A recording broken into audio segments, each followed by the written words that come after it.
Nous courons vers un Dieu lorsque nous avons besoin de validation, d'aide ou d'encouragement, car nous croyons qu'il a le pouvoir de nous donner ce dont nous avons besoin.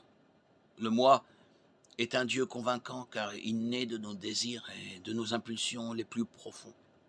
Le Dieu du moi se manifeste par l'obstination, l'orgueil, la désobéissance, l'ostentation, le défi, l'intempérance et, en général, par le désir de faire ce que l'on veut. Vous ne devez pas y toucher que Dieu n'avait jamais dit. Un Dieu concurrent s'affirmait en suggérant que l'instruction du Seigneur était trop restrictive et devait donc être contestée. Le Dieu du moi est très actif au sein de l'Église aujourd'hui. L'entraide, l'estime de soi, l'amour de soi, le Dieu du moi est un héros dans le christianisme culturel. Le moi est le thème majeur de l'évangile de la prospérité. Lorsque le serpent tenta Ève de désobéir au commandement direct de Dieu de manger le fruit défendu, il fit appel au Dieu du moi. Il utilisa une incrédulité feinte pour la tenter de considérer le commandement de Dieu comme injuste. Dieu a-t-il vraiment dit « Vous ne mangerez pas de tous les arbres du jardin » Genèse 3.1. Le Dieu du moi commença à s'éveiller en questionnant les motivations de Dieu. La réponse d'Ève: nous mangeons du fruit des arbres du jardin, mais Dieu a dit, vous ne mangerez pas du fruit de l'arbre qui est au milieu du jardin, et vous n'y toucherez pas, de peur que vous ne mouriez. Genèse 3.2.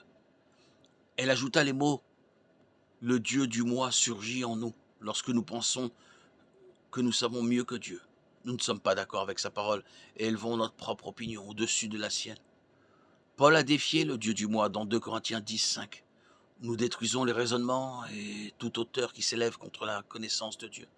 Les spéculations et les choses sublimes sont des traces laissées par le Dieu du moi, alors qu'il piétine les absolus pour ériger son propre trône dans nos cœurs.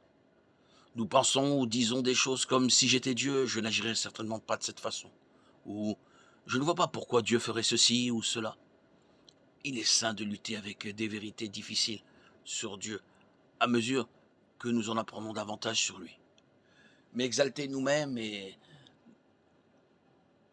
nos opinions humaines au détriment de la sagesse infinie de Dieu cède la place au Dieu du monde. La foi et l'épanouissement personnel sont des sujets autrefois laissés aux psychologues laïcs. Ils sont désormais des thèmes récurrents dans le christianisme traditionnel. Le Dieu redoutable et saint, décrit dans les Écritures comme un feu dévorant, Deutéronome 4, 24, Hébreux 12, 29, et qui frappera les nations de l'épée de sa bouche, Apocalypse 19, 15, n'est considéré comme important que dans la mesure où il valide notre valeur, où nous fait nous sentir bien dans notre peau. Le Dieu du moi adorera volontiers un Dieu d'amour, mais il refuse d'apprendre ses autres qualités, car celle-ci détrônerait le moi. Envelopper le Dieu du moi dans des versets bibliques ne fait rien pour diluer son pouvoir trompeur. Satan lui-même connaît mieux les Écritures que nous, et a même essayé de les utiliser pour tenter le Seigneur. Luc 4, 1, 13. Les adorateurs du Dieu du moi veulent juste assez de Jésus pour se sentir mieux dans leur peau, mais pas assez pour prendre une croix et le suivre. Luc 9, 23. Nous savons que nous adorons le Dieu du moi lorsque nous abordons la parole de Dieu avec réserve. La Bible peut dire une chose, mais le moi voudra autre chose, et nous devons faire le choix, le moi ou Jésus. Jean 6, 66, Matthieu 6, 24. Nous luttons tous parfois contre la chair. Romains 7 a été écrit pour nous aider à savoir que nous ne sommes pas seuls dans cette lutte. Mais lorsque suivre le moi est un style de vie, nous avons un faux Dieu. 1 Jean 3, 3, 9. Quiconque espère ainsi en lui se purifie comme lui-même est pur.